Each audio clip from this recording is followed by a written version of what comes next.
Hello friends, સ્વાગત છે તમારું મારા કિચનમાં. આજે હું તમારી સાથે શેર કરીશ એકદમ હેલ્ધી એવા જુવારના પુડલાની રેસીપી. આ પુડલા સરસ જાળીદાર અને એકદમ સોફ્ટ બનશે. મારી રેસીપી તમને ગમતી હોય અને હજુ સુધી સબસ્ક્રાઈબ ન કરી હોય તો ચોક્કસથી લાઈક, શેર અને સબસ્ક્રાઈબ કરજો. સોડા કે ઈનોનો ઉપયોગ કર્યા વગર આ પુડલા આપણે બનાવીશું અને એકદમ સરસ બનશે. તો તેને બનાવવા માટે પહેલાં આપણે 2 કપ જેટલો જુવારનો લોટ લઈશું.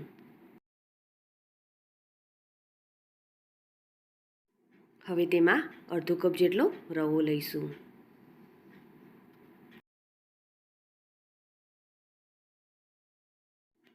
આ બંને વસ્તુને આપણે સરસ રીતે મિક્સ કરી લઈશું.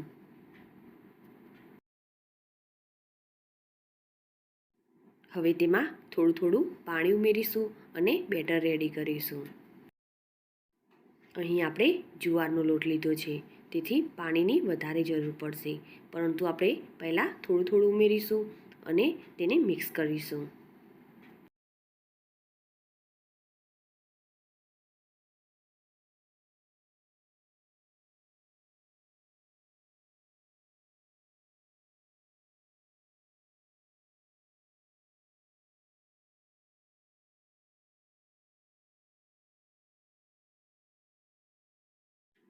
બેટર આપણે આ રીતે પતલું રાખવાનું છે. હવે આપણે તેને ઢાંકીને 10 મિનિટ માટે રેસ્ટ આપીશું, જેથી રવો સરસ એવો ફૂલી જાય.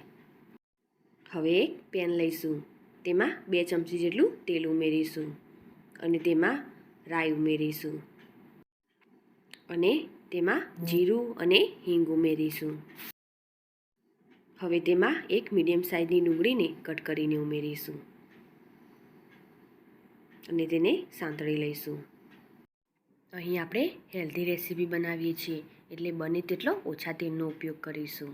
હવે તેમાં એક કેપ્સિકમને કટ કરીને ઉમેરીશું અને મિક્સ કરી લઈશું.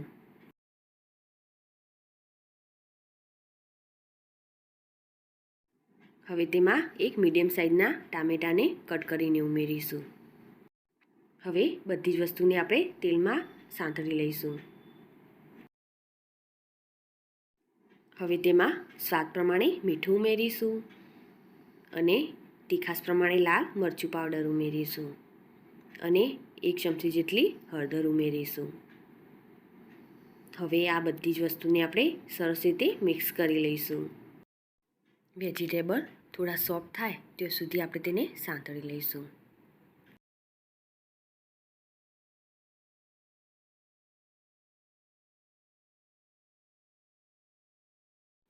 હવે ગેસની ફ્લેમ બંધ કરી દઈશું.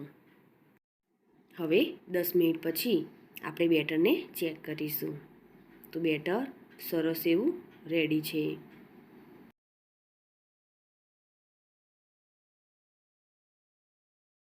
હવે તેમાં સાંતળેલા વેજીટેબલને ઉમેરીશું.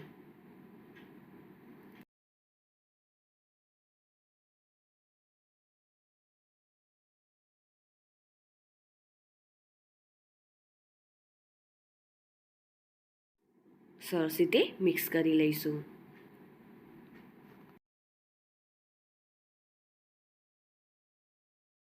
હવે તેમાં સ્વાદ પ્રમાણે મીઠું ઉમેરીશું.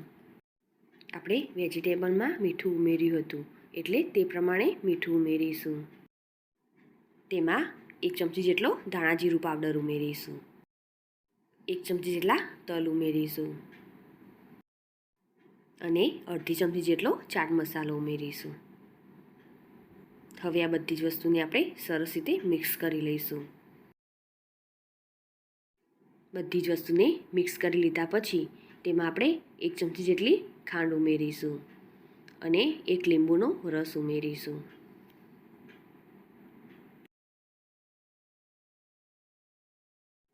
સરસ રીતે મિક્સ કરી લઈશું. બેટર આપણું આ રીતે પતલું હોવું જોઈએ અને જો થીક હોય તો થોડું પાણી ઉમેરી લેવું. તેમાં લીલા ધાણા ઉમેરીને તેને મિક્સ કરી લઈશું.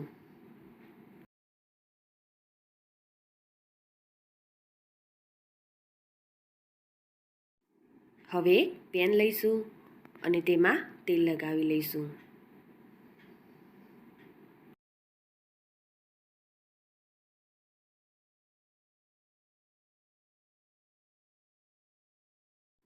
તેલ સરસ એવું ગરમ થઈ જાય પછી તેમાં આપણે બેટર ઉમેરીશું.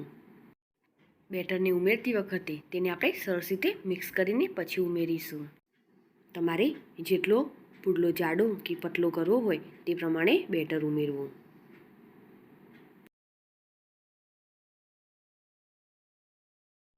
આ રીતે આપણે પુડલાના બેટરને ઉમેરી દઈશું.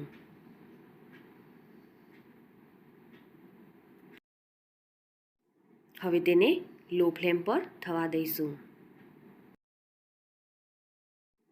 અને ઉપરનો ભાગ ડ્રાય થઈ જાય પછી આપણે તેને આ રીતે થોડું તેલ લગાવી લઈશું. ઉપરની સાઈડ સરસ એવી ડ્રાય થઈ ગઈ છે. હવે આપણે તેની સાઈડ ચેન્જ કરીશું. આ પુડલા બનાવતી વખતે તમારે નોનસ્ટિક પેનનો જ ઉપયોગ કરવાનો, તેનાથી સારા પુડલા બનશે.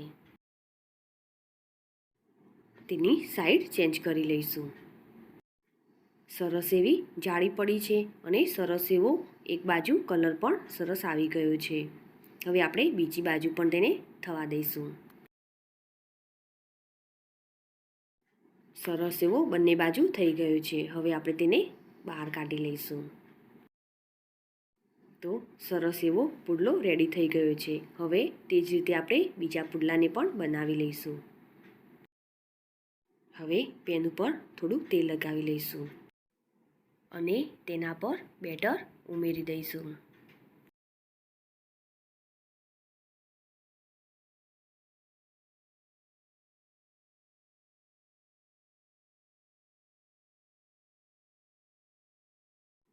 પુડલાને પલટાવીએ તો તેનો સરસ એવો કલર આવી ગયો છે.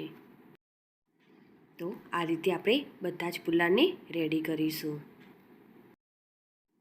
2 કપ જેટલા જુવારના લોટમાંથી આપણે 7 થી 8 જેટલા આ રીતે પુડલા રેડી કરીશું. પુડલાને જોઈએ તો સરસ એવી જાળી પડી છે અને સરસ એવા જુવારના પુડલા રેડી થયા છે. જુવારની તાસીર ઠંડી છે અને ઉનાળામાં તેનો ઉપયોગ કરવામાં આવે તો શરીરને સરસ એવી ઠંડક આપે છે. તો આ રેસીપી ચોક્કસથી ટ્રાય કરજો.